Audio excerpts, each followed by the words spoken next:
lelo séance to bengi yango mini séance parce que bo mesana tango toza ko sala université populaire ezalaka na ba salle ya minene parce que bato basengaka que université populaire esalema ezalaka bato ebele mais lelo bomoni boye na mwa salle ya moke na kati ya siège ya université populaire pe to bengi yango mini séance.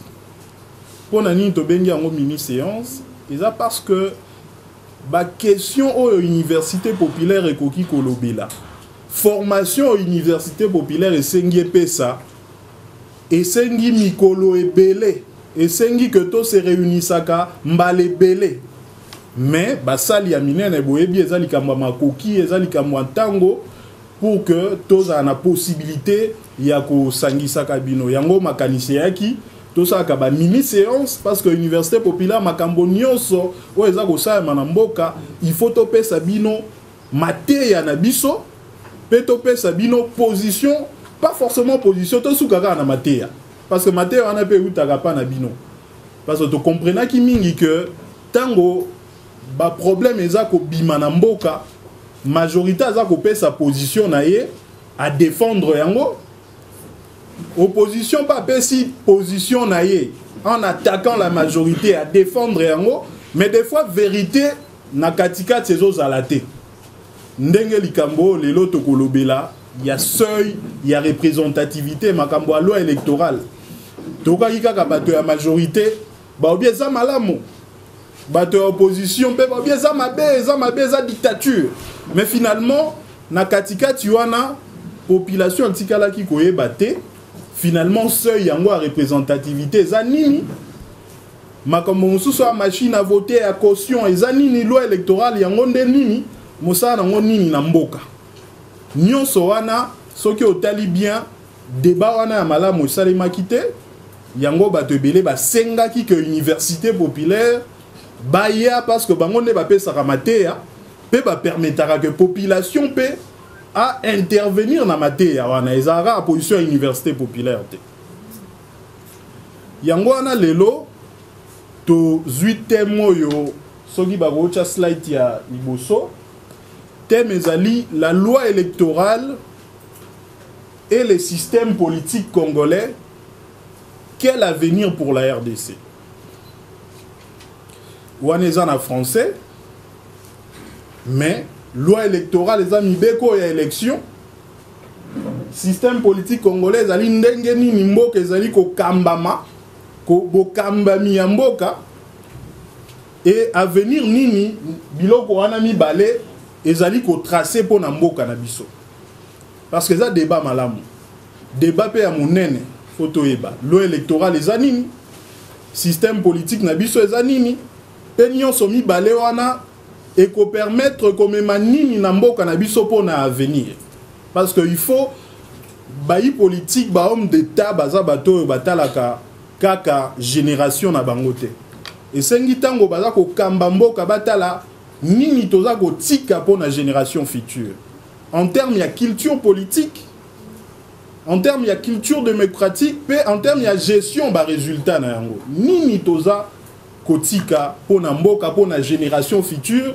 ndenge nini tozali ko former baleki na biso lobi ba ko kamba tango biso to kozala te omoni lelo napesaka exemple ndeko Antoine Gizenga banda lutte politique na ye avant 1960 mais il est là peut-être tant avant d'akape a misale la bilan pona koloba nini na tiki na ndenga bitumba ya politique na tiki leçon nini na tiki comme résultat ya bitumba nanga ya politique ndeko Etienne Tshisekedi pe malgré katika biso yépe nakanisi ete même souka na ya salaki bilan wana faut se poser la question na bitumba na ye tango salaki analyse alobaki na bunda contre dictature finalement na bundi yango tina souka to na réussir ya ko instaurer démocratie est-ce que na former bato o bako continuer lutte na ngai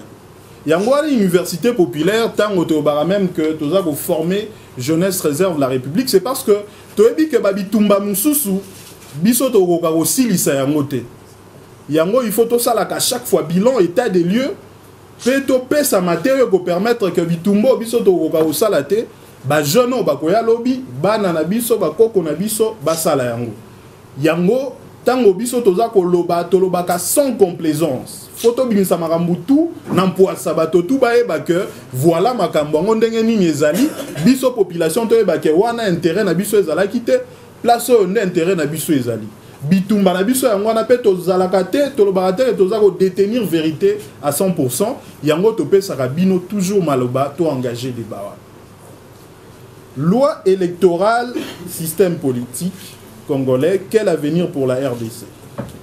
On a yako beta lisolo malamu ya tem na biso nakaboli yango na ba eteni misato eteni ya liboso ekosenga to maniola ensemble ba concept ba terme o boza komona wana parce que yebi na yuta soki ba mama bazawa ba exemple wana to linga opesa ngo mingi ya makusa omoni ko lamba pona bala mibale ezalaka compliqué ezalaka ba formule magique car ba maman ndem to maîtriser ba formule wana donc tango biso mibali to réussir raté elinga pe ko lakisa quelque part to mona ko lamba compliqué ndenge mona ba terme scientifique des fois comme on a terme moko ba bombarder ngo oh elingi ko lakisa ngo eloko moko ya simple oh yo poko ko comprendre. Tango maman ebisi au la maman deso ebi fois to kisango pendant 2 heures il faut ça la boye il faut lemba nyonso wana eza ba biloko mo mobala ko maîtriser en côté mais moment tellement à pratiquer yango pendant longtemps a rosala ngo pe ko lakisa moi na mwasi ndenge moko na mai politique tellement que to beta ka lisolo na ngote soki to beti lisolo politique ezaka te oya longwa azama be ayibi to suka na ba terme bongo mais ba débat ya solo ya kati ko bete la population makambo ndenge ezali basala ngote université populaire nde toza ko ya pona ko combler vide wana ko permettre que vrai débat et salima loi électorale zongana na slide oya thème loi électorale ezali mobeko tokoki koloba même mobeko le plus important par rapport ya ndenge bakamba kamboka. Est-ce que moto akoki kopesa nga eloko nini aza koyoka na politique tango baza koloba politique ya aza koyoka nini parce que il faut to ke nango malembe tango baza koloba politique yo za ko comprendre nini bandeko bozala na bino parce que ah eza débat démocratique to lingi vraiment bato baluba politique ndeko zo ndeko quel est mal nazo mona mbala moko pouvoir politique ok wana ezali anonaye nani mususu politique elakisi kinzonzi ya mboka il faut bakonzi bambuta na mboka bavandela kinzonzi wana po bazwa solution. Oui.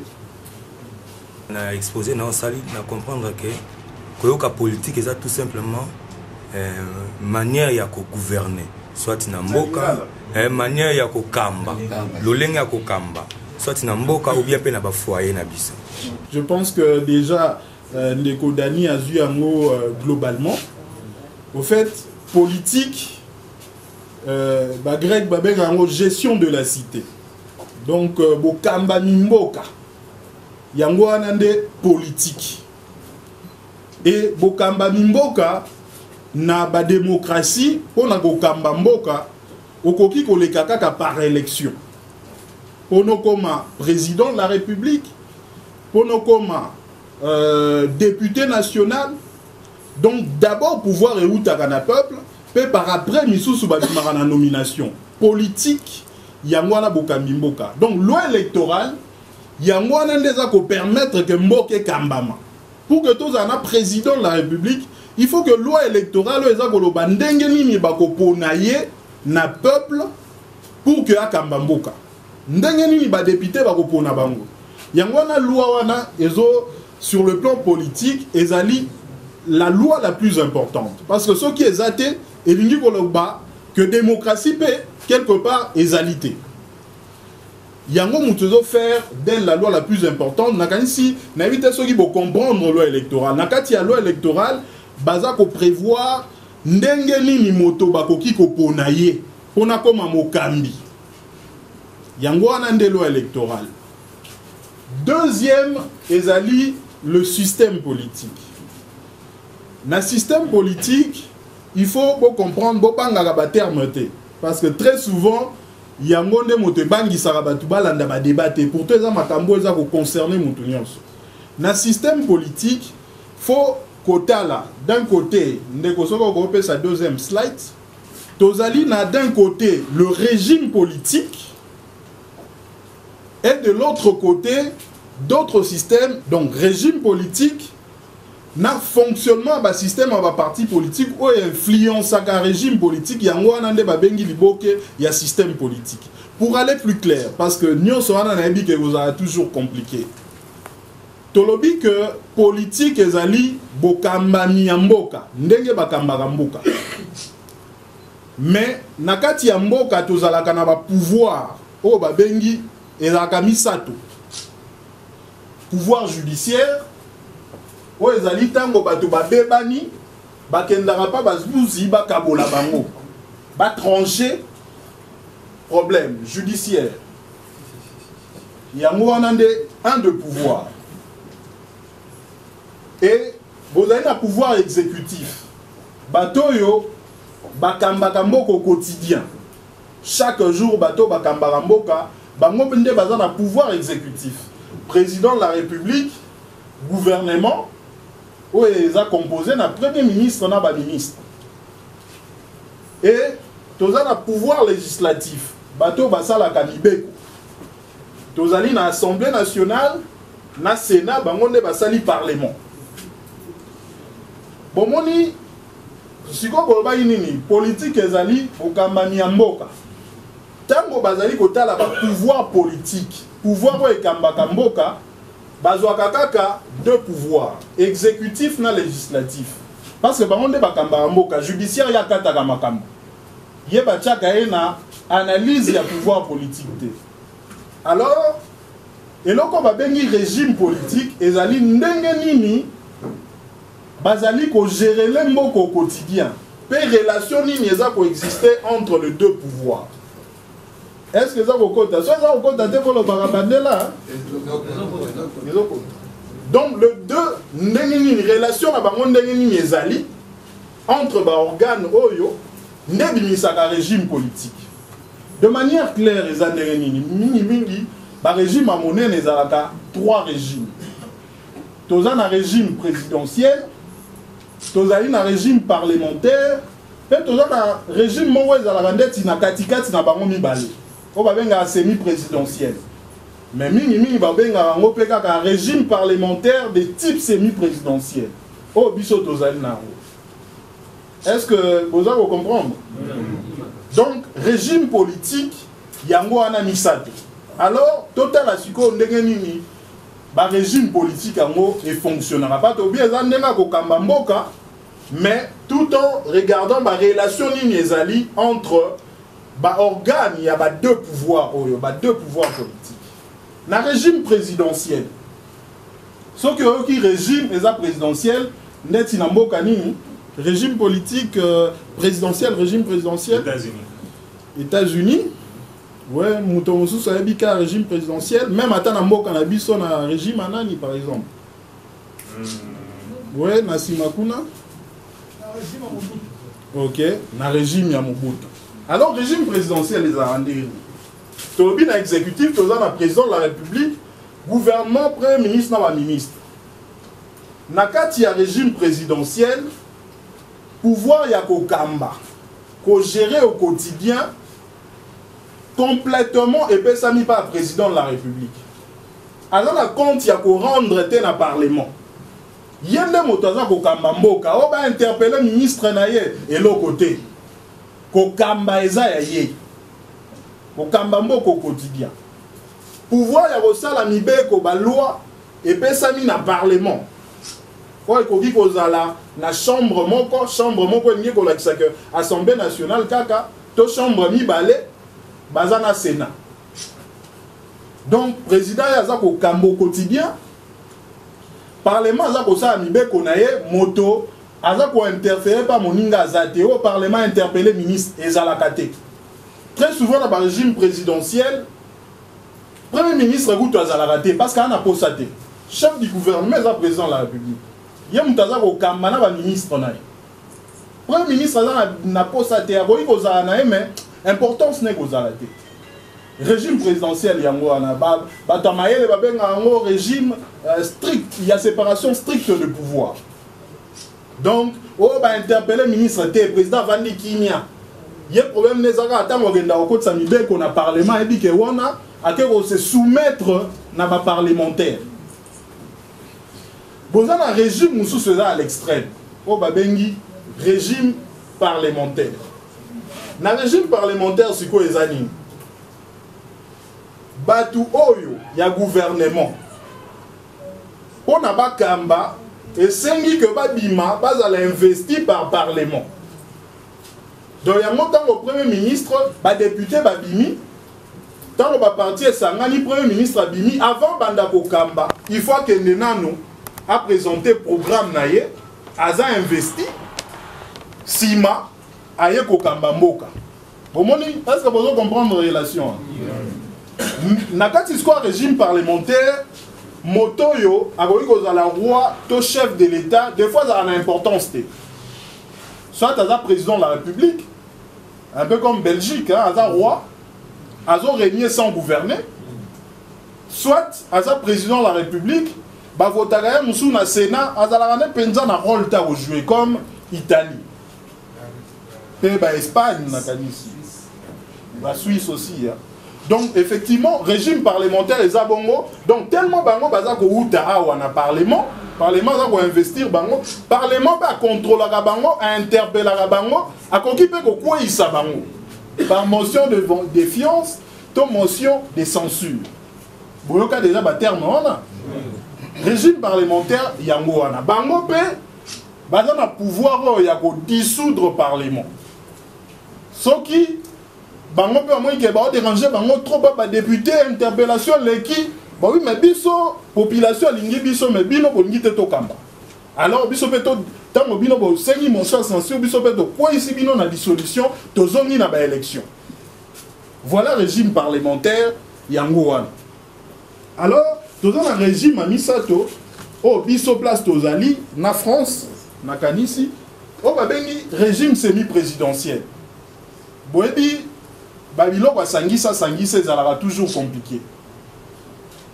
Ezalaka soit ekei mopanzi oyo soit eke mopanzi mosusu. Régime semi-présidentiel les efforts bato basala ya ko zwa régime moko ezala na mo elongia parlementaire na mo elongia présidentiel.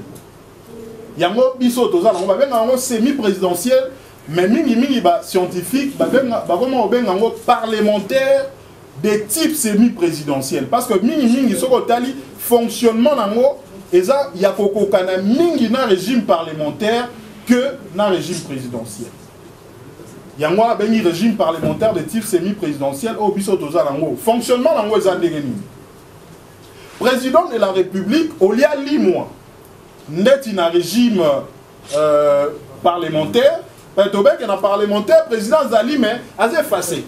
Il règne sans gouverner. Mais, dans le régime parlementaire de type semi-présidentiel, président Zali, il a moins force, il a moins pouvoir.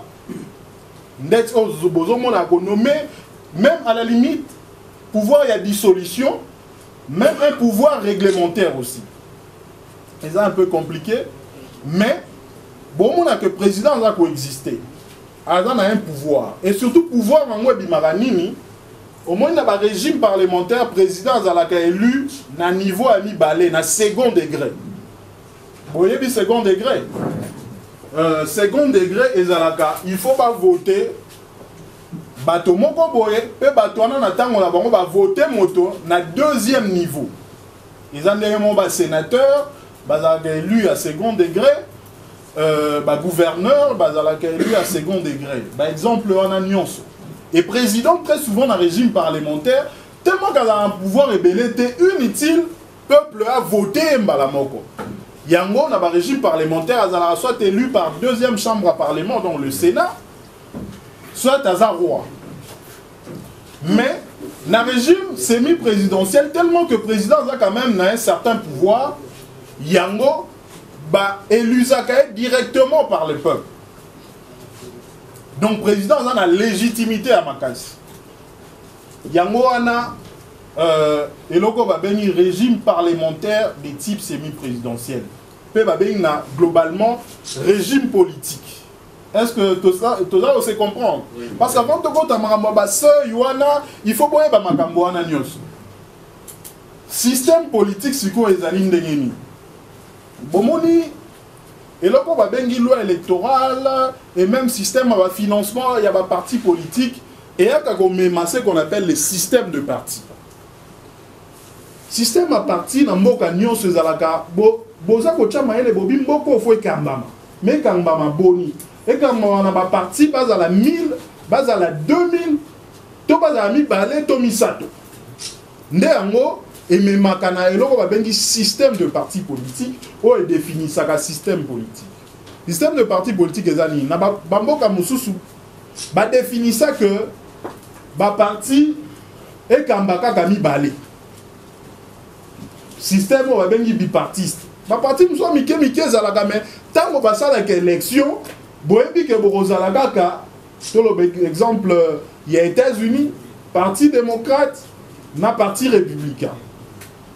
Voilà ce qu'on appelle les systèmes bipartistes. Mais nous sommes un système bipartisan. Bossali ba élection, ba parti est belé mais ba parti on a pour que ba fonctionner, ba exister, ba obligé à se regrouper na deux pôles. Oh, palou mingi à Lukarat. Il faut partir comme on balai gauche na droite. Donc, c'est ce qu'on appelle le système bipartisan. Partir à mi balai mais Baza a tendance à se regrouper vers deux grands pôles. Yangoana et mingi la France. Ok, la gauche et la droite. La gauche et la droite, ils ont un parti politique. Nakati à gauche, vous avez un parti socialiste, vous avez les Verts, vous avez un parti ébélé. Mais, bangonyo so baye bani que ata toke na ba élection, na deuxième tour, to tango kokamba, il faut to sangana. Na droite pe ke ba sangana ka pe pona kokamba. Lelo ndeko Macron a créé système na ye. Te bité so kaza mingi na gauche to na droite, yezo bazo au milieu, mais la gestion à un certain moment image et bimara, mais to ebi que a utayi na parti socialiste donc na gauche. Voilà le système bipartisan. Et vous avez un troisième système, et là le système multipartiste. Donc, on les a gagné un parti tellement ébélé. Vous avez la majorité, vous avez l'opposition, vous avez le troisième non inscrit. Donc, vous avez tellement ébélé. Vous avez une difficulté pour la Rokamba. Vous avez un parti, vous avez la majorité, mais vous avez la même vision. Des fois, ça m'a même en Allemagne. Au moins, il y a que bateau ils vont gérer ensemble. Mais Kabul, ils vont dire que bêta. Ils sont vraiment jamais d'accord. Donc, système multipartiste. Pour comprendre comment est-ce que la loi électorale est contribuée à un système ou un parti politique, ce qui influe sur le système politique. Peut-être ça a un lien sur gestion en Mboka. Mboka, moi, ils ont un kakatano belé. Tokokambango boni na ba système on appelle bino population faut boyer parce que tant loi électorale les a go salema et ça le bino mbosa la choix mais à travers par exemple concret bon on a comment est-ce que ba voix na biso et kendara na mai non pas parce que ba yibi ba voix non pas parce que des fois ba nommer ba député nazo défendre tricherie tenga na yibi que tricherie existera mais faut autant l'appeler tricherie à mibeko institutionnalisée. C'est vraiment comme une tricherie, c'est-à-dire que la population liboke 60 000 a représenté, mais avec 20 000 a représenté dans le Parlement. Moutouana député a élu à 10 000 voix, mais c'est comme nous avons 25 000 voix à lutter. Il y a un député, tandis que l'autre n'est pas député. Injustice, il faut tout analyser biso en tant que population. Pour que toi intervenir dans le débat politique. Alors, si tu tokoti Je pense que tu comprends le terme nyonso. Il y a liboso loi électorale, il y a mi balai système politique, tu définir régime politique, tu définir système de parti politique. Ben, tu souki maintenant avenir de la RDC. Avenir de la RDC, tu n'as pas banini. Faut que ça la diagnostic en mot cannabis, faut que ça mikakatano tozanango. Et ça va tellement ébélé. D'un côté, koyoka jeune bazotanga atangi makasi ba parents ba dépenser mbongo. Maintenant voici ici ba étude boye chômage muteza boyambai. Ah luki musala pa kozwate. Et ça nango ki ndokité mais ça problème structurel en mboka. Parce que l'Équateur faut musique alobaka on a tribune moko oyo alobaka tango bato musu ba considérer que ba inverser cours ba chômage. Alors clairement que 2 millions il y a des chômeurs qui ont marché l'emploi chaque année. 2 millions. Pendant qu'à l'époque, l'État n'a biso, tant à Betara Montolo, alors il a créé 100 000 emplois chaque année. Donc si on a 100 000 emplois, on a 2 millions d'emplois, il faut botter la gap. C'est chaque année. Donc c'est-à-dire 1 900 000. Chaque année, on les vite au Baxi 1 900 000. Chaque année, au Baxi 1 900 000. Gouvernement Nini, autant qu'on a arrivé à créer plus de 2 millions d'emplois. On a d'abord résorber le chômage il y a année, puis il y a arriéré à le chômage. Vous avez Mikakatanombo cannabis. Donc, tant que vous créer lien, il y a Nini, le parti politique, il faut que boni, élu comment pour que tu aies un parti en tant que pouvoir. Va résoudre le problème. Où est-ce qu'il existe? Deuxième problème. Où est-ce qu'il y a un diagnostic à Moka? Tu sais que la province, sans que la province, on a évité Batumingi, on a chance de la province. On a fait à côté de sous production. On a 500 francs au lieu au Tony. On a Nundouville, on a Kisangani, on a Gemena, on a Mandaka. Ok, on a mis na 500 francs, des fois, on peut polyper Moutarosomba à Zate. Mais, problème, nous sommes allés, Banzela. La province n'a tellement réuni entre Bango. Moi, mon tour a produit. A Kendeko Teka, ezalité. Où on est amis Kakatano, le politique, il faut résoudre. Population, t'es Moutarobanda Otonga Banzela. Alors, est-ce que politique n'a pas fonctionné? Est-ce que loi électorale n'a pas permettre que le parti a miné bima? Est-ce que finalement, le problème est résolu? Le problème est que l'entreprise publique n'a pas fonctionné. Est-ce que ça a fonctionné mal? Donc, Mikakatano est belé. Mais liaison entre loi électorale, système y a parti, n'a à venir y a un cannabis. Système politique n'a pas fonctionné.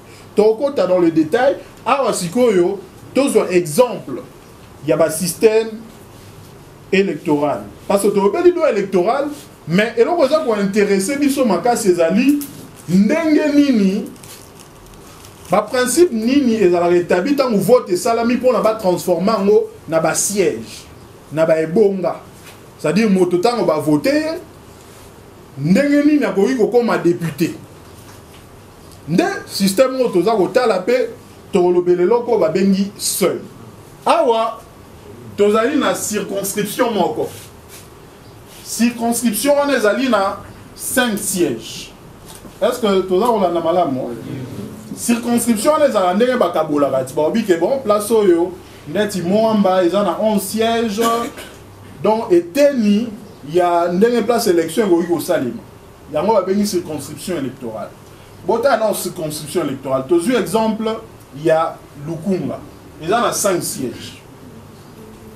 Tu en as combien? Tu en as plusieurs partis politiques. Oyo, il y a une liste là-bas. Avec les candidats. Il y a des mais déjà, tu as comme classement, déjà, tu as des compilations. Bon, au moins, bien déjà, tu as des compilations, les résultats sont mis. Tant que tu vas voter. Système électoral nabiso actuel. Bon, tout le monde va définir. Tout ça, globalement, on a scrutin majoritaire et scrutin proportionnel. Ce sont les deux systèmes qui existent dans le monde. Alors, le scrutin majoritaire est ani. Donc, on a fait un exemple. Tant que tu voteras pas, tu voteras moto, mais tu voteras dans 4 liste et parti. Tant que compilation est ça les matins. Nous calculer nous voix c'est vrai on calculer mais on calculer pour les comptes à liste. Sans aller moto et à partie A. Bazu batie ceux qui ont voix boni mais comptabiliser combien de listes na yo ezui. Ndé ba koya ba kopé ça un siège. Tant qu'on va payer siège ba kopé ça y est si on a 4 bakoti batali nani parmi bango azwa qui voit ya koleka. Est-ce que tout ça, on se comprend? Ouais. Maintenant, le scrutin majoritaire est anonyme. Tout le monde a un grand terme. Scrutin majoritaire ou système majoritaire, et ça que pour la 4 circonscriptions, tu as 5 sièges. Bon, le quoi la voix, bah, tu auras par liste. Tu as 6 partis politiques. Dans le scrutin majoritaire, bah, tu as moto yo à Kozwa. Par exemple, ceux qui bah, voient il y a circonscription, ils ont déterminé par exemple, exemple 200 000 voix, ou soit 100 000 voix, l'exemple plus simple. Moto a plus de 51%. Il y a ma voix, il y a circonscription, il y a des motos à siège. C'est ça le scrutin majoritaire. Donc, vous voyez déjà que nombre de votants dans la circonscription est autant. Il y a 51%, 50% plus 1, il y a des motos à le 5 sièges. Est-ce que tu sais comprendre? Oui. Le scrutin majoritaire est en moi. Donc dans le scrutin majoritaire, le principe c'est ça. Vous avez 5 sièges, vous avez 5 sièges. Moto à cause de la voix, 50% plus 1, il y a des motos à les 5 sièges. Est-ce que dans l'exemple, Nani a le 5 sièges? Donc, bien, le total est en CR. Oui, il est beau. 64 000 voix. Effectivement. Merci beaucoup. Est-ce que tout ça, on se comprend? Oui. Parce que nous, il faut que nous avons terme. Nous avons que nous avons débat dans le système politique, le scrutin majoritaire, le scrutin proportionnel, nous avons raté. Nous avons simple. Donc, tant que nous avons scrutin majoritaire, c'est que vous avez la partie belée. Mais moto a eu 51% au moins. Déjà eu un siège. Maintenant, scrutin majoritaire, tant qu'on va critiquer, a eu combien de sièges? Liste. A eu combien de voix? Liste. Comment? B. Hein? On vient total et ça la main bien. Oui. B. B. D. Et hein? Bah ça là il m'a erreur moqué à saisi. Donc ce moment ni ndeko B a eu 34 500. 34 500. Ah ouais, ça ouais, c'est bien fait. Ouais, c'est bien. B yeyo. C yeyo.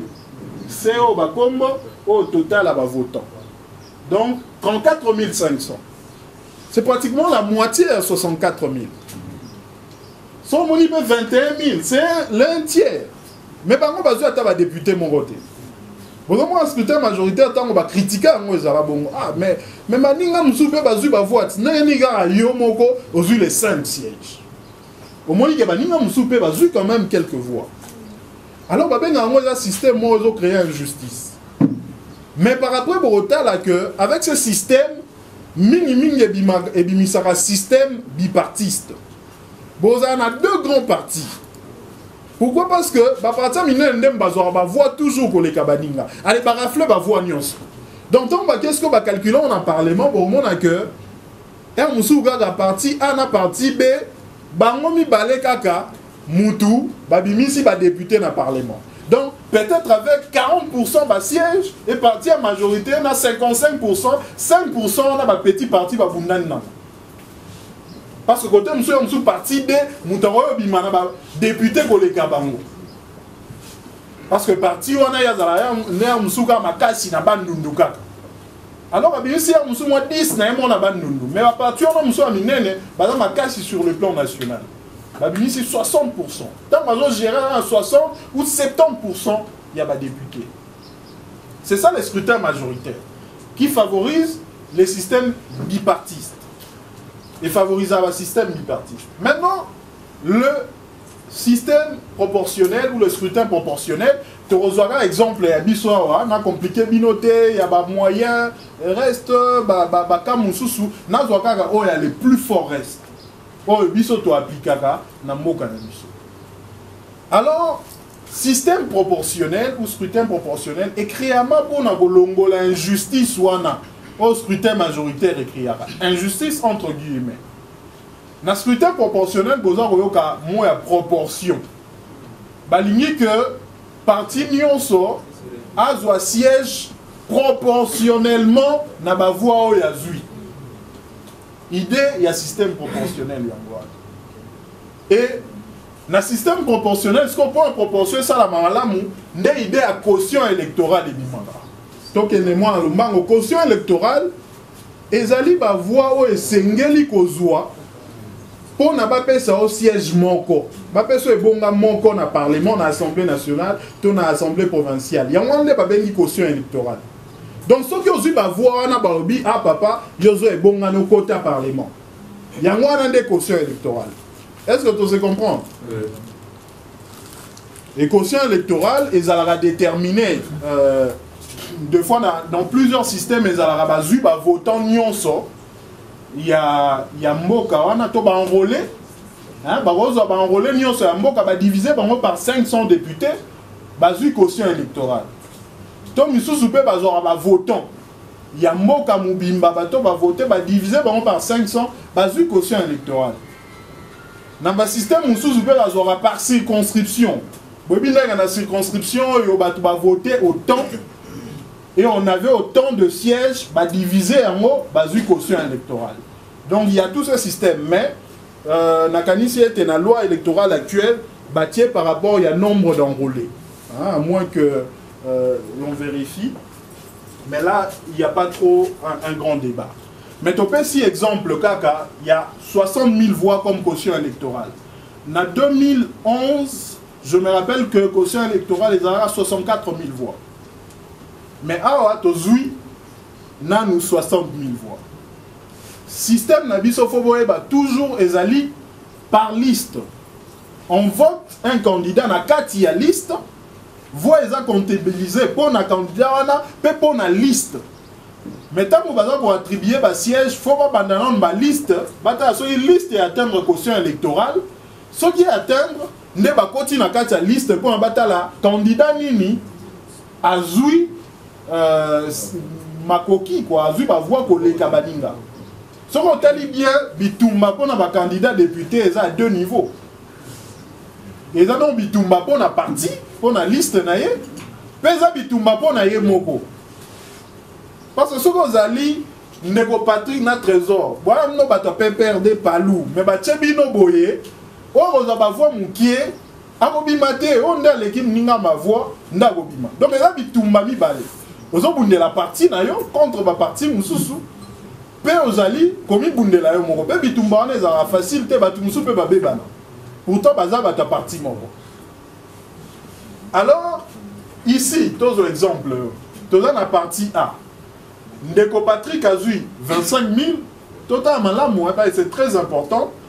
Ndeko Trésor a eu combien? 20 000, Cédric 15 000, Georges 3 000, Serge 1000.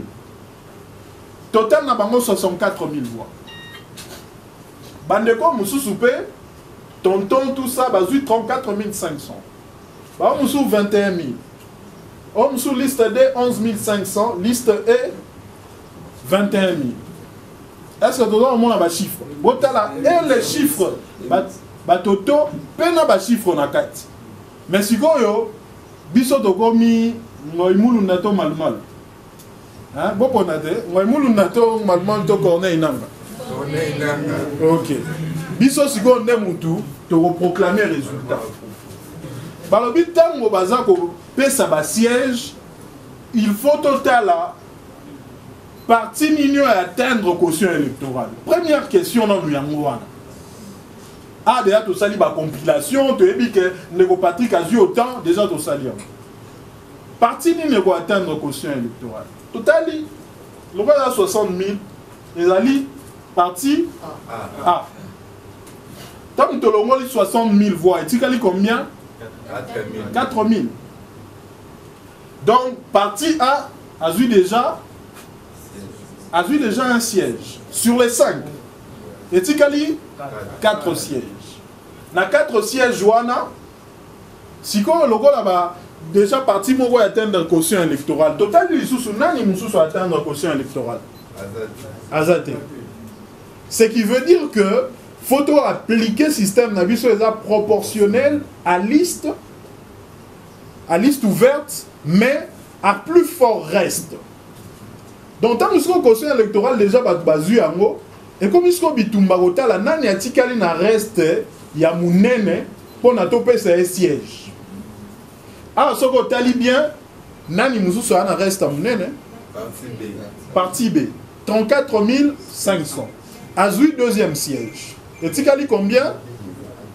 3 sièges. Nani mususu na le plus fort reste. Parti C. Combien? 21 000. Topé sié. Et tikali combien? Tozana partie C. Combien? Ah, tu as commis déjà la partie A. C. Tozana combien? D. Tozana D, 11 500. Tozana D, alors 11 500. Ah, Mouta saisissait déjà Bossani et le Moko. Donc, on te peut essayer qu'on 4e siège. Alors, il y a Nakatikati Ndeko, ouais, c'est ça qui a Bossani, et ça, indépendant. Indépendant, Yemoko. Il y a la liste, il y a Yemoko indépendant. Indépendant, il y a obtenir 5000 voix. Ah, la liste Azatene, on a saisi. Indépendant a eu 5000 voix. Yépe Bossa Nini, va faire un siège.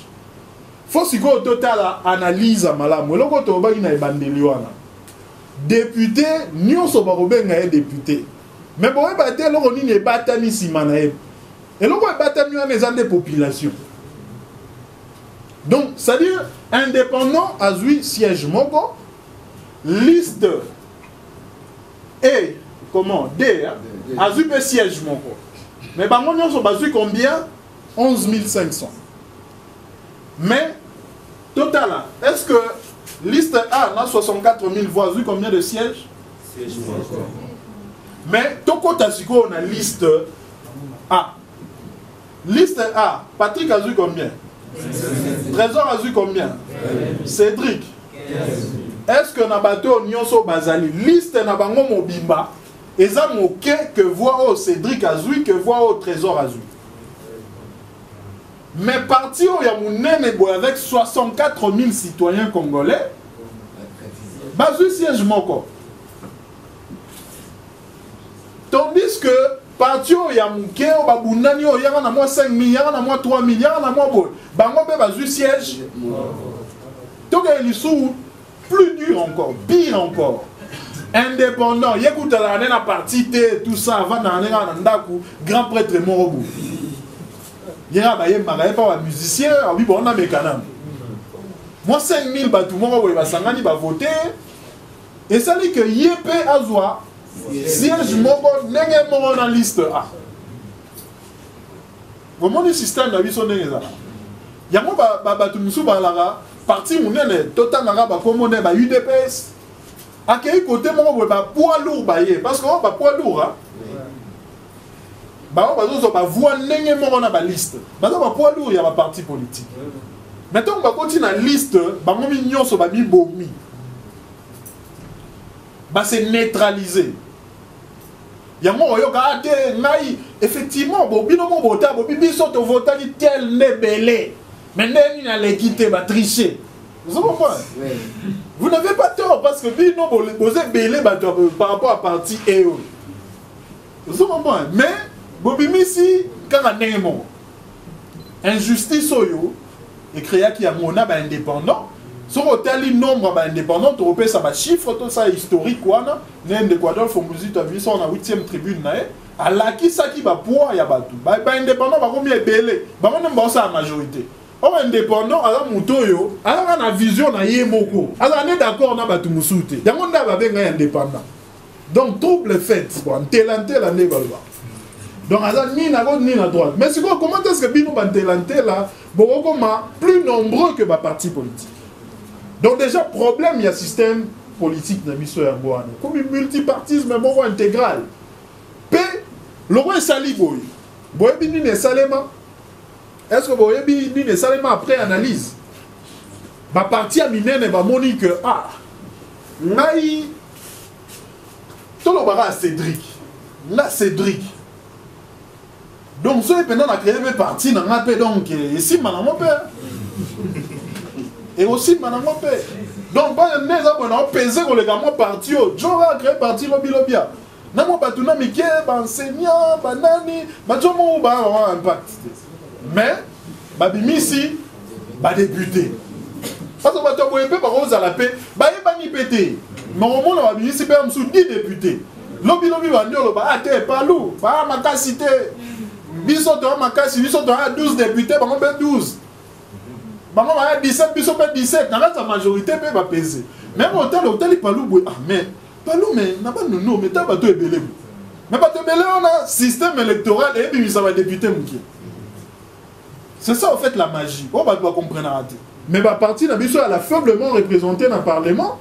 Tout ça la choix que ma grand parti est là pour que tu aies que non, population qui a un retour dans son seul. Bateau bazar minene, bateau comme mouki dans le parlement, mouki ba o mamne. Il y a un problème. Il y a le système où il y a ça. Mais pas sous en dehors. Donc, ma un système où il y a et favoriser la création d'un parti politique et belé.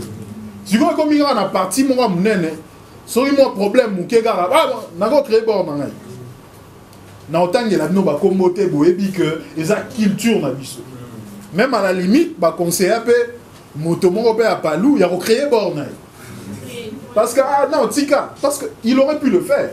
Pas l'ingénieur a créé à partir dessous, mais quelque part, il faut constance dans la politique. Il faut que Bunda, pour que la partie minère, pour qu'il y ait une grande vision. Mais, la partie dessous, il faut que ça l'engagé.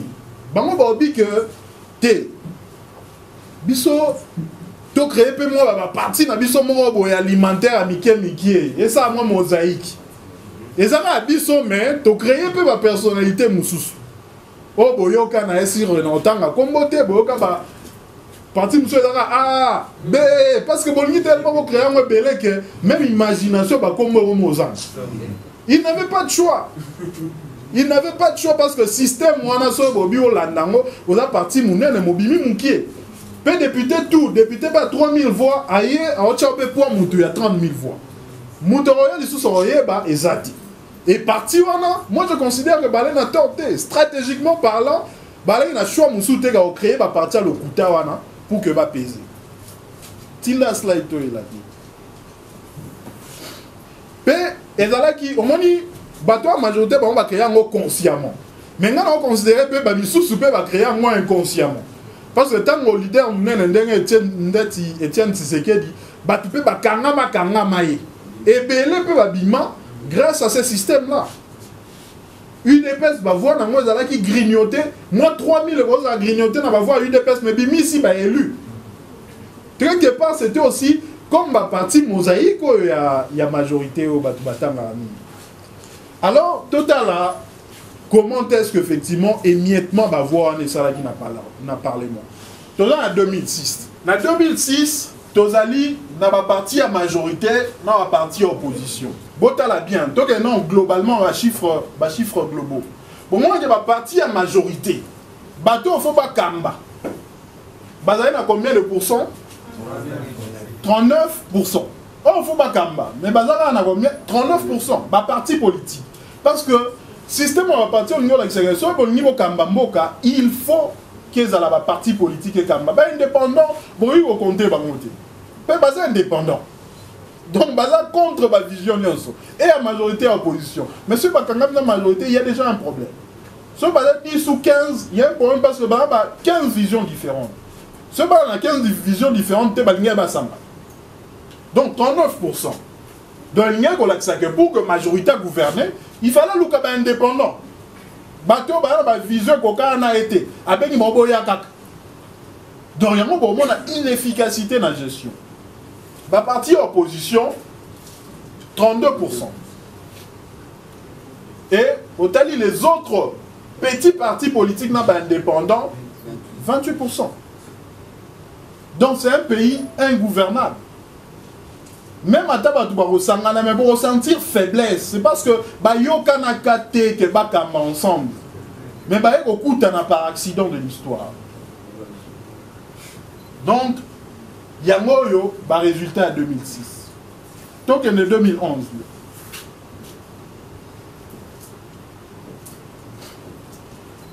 Résultat 2011.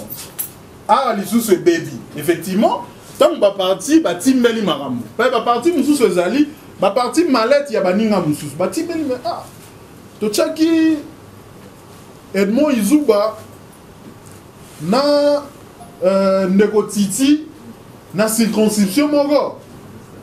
Nego Edmond Tanga Bimi, Titi n'a pas vu Belé Malekité. Donc prochainement, on va habiter Yo Titi, faut tout créer l'au moins l'eau au Morobo. Hein, bon, vous avez un bon parti, ah, mais tu as la partie,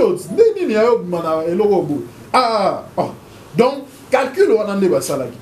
Vous avez yo que ne bima na eloko wana. Comme ça, so bimi na nini wana, obima pe député. Alors, émiettement, makasi disu se yo salima.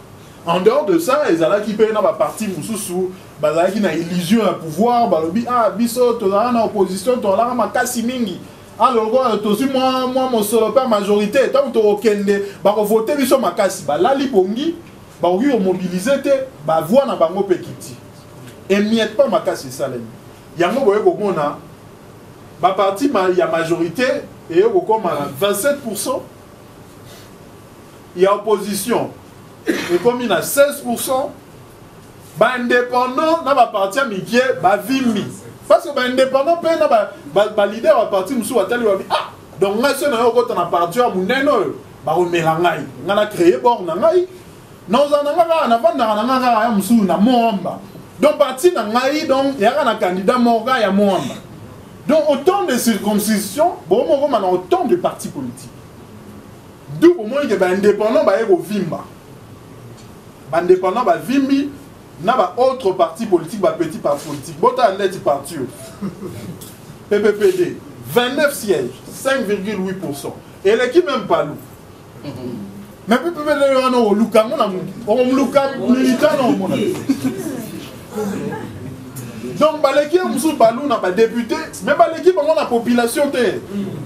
Et là, le coup de tête, on a le comment est-ce que vous avez ça les marins? Et ça, tricherie, il y a Bibeko. Donc, voilà le système. Ah, boye, PPRD, 12%. Parti présidentiel, majoritaire, alors gouverneur partout, mais 12%. MSR, 27 sièges, Palou, 17 sièges. Autant que FDC. N'est-ce pas FDC? Donc, Palou, Evan n'a parlement, FDC, bidon, tu as 17 sièges. Mais, binomo réfléchir, en termes de représentation, na kati ya population, il y a un cage na kati ya population. C'est le système électoral. Alors, question c'est quoi ya monene les animes? Les autres comme il y a likambo ya seuil. Biso particulièrement université populaire, to bengaka déjà seuil wana, to sengaka yango. Parce que déjà dans la 8e tribune, Ndekwadolf Omozi Tolobaki RDC, royaume d'aveugle, conduit par de bornes. Et c'est normal que moi, comme on est n'a pas priorité au Tozanango, que bateau bazo kamba, il y a bateau à 27%. Majorité en moi, la parti politique y a moi. Donc pour que pas soit majorité, il faut pas le indépendant. Donc moi une vision, il y a mal moi zoamaisate. Yangwana tolba na tribune, on a peut-être au senga effectivement que loi électorale va modifier. Mais à la loi électorale va modifier, mais na kanisi ete tribunal de Adolphe Muzito aza ko bimisa akolobela makambo ba financement ba parti politique pas kolobela makambo a caution tango bino boza ko senga ba mbongo ebele na ba parti politique pour que ba candidat na bango ba postuler est-ce que bino l'état boko rembourser yango parce que tu as dit que ba parti mususu bango bazora mosolo na bango na pas l'état donc ce qui to tiki caution à la chair makasi tu risques au lieu de créer un système bipartiste ou bipartisan, tu créer une dictature parce que tu as un parti pour on a 80 ou 90%. Donc ça il faut n'abuser ça ma bête. Même quand on va caution on a tu analyser on peut te relever on a tribunal ekoya pe na kanisi mkoloana tu ça la séance ya monnaie na université populaire on te repenga pe seni a robete ya biso pe liso na ya machine à voter parce que machine à voter on a pe eza na culture na bisoté. Et dans la culture, on a bien sauté, mais bazo ben t'appelle les choses, on a ça au batama et on risque pas de comme attendre à voter pour on voter et s'imiter par après ok bon ils ont amené les cas qui pour nous tous. Donc nous sommes allés au Sénat que de manière démocratique, tu ben la CENI, tu comme la président à CENI, à titre de la biso expert, tout ça là un grand débat sur ma question en alliance. Mais awa likamona nous a seul. Ndeko zongi sanga na ba place où tu pesa qui batu ba voix wana seuil ezani est-ce que vous comprenez qui seuil seuil à représentativité au bâti dans la loi électorale est-ce que vous comprenez qui en ok seuil ezani seuil ezali que likambo quand il y a un petit parti politique likambo et ce qui ça inga bu mingi tango ba lego lo ba makambo seuil ba petit parti politique musu ba telemaki ba obi ah balingi bali musu biso ba petit parti politique biso pe photo exister et soit kinga makasi malheureusement mikolo ana na bandai kolobate mais non comment est-ce que moto na classe a 40% et musu ba obi bon il y a tout repena so bena dans 3 trimestres 40% to tiko za libanda classe ani obandi oloba non. Mais biso pe bato 40% photo exister. Donc au lieu que yo lingo zala mieux que ndengo zala ki na kala, yo lingo ni ma médiocrité. Obi ngala tika na ngo be médiocre. Ngala fona tika la petit parti politique. Et ça li escroquerie politique. Parce que sur un parti politique, donc bien politique ezali koka mamboka. Yo vision na ofo zala que zo un jour majorité pour no kamamboka. On dit matin aux petits partis politiques. Si on dit aux petits partis politiques, c'est que souci de la politique est alimentaire. Aux gens aux ala, on a un bon matin au bakaboli monzungu, yo pose 8 mois parti. Donc c'était une escroquerie politique. Il fallait qu'on attaque Batouana, c'était inacceptable.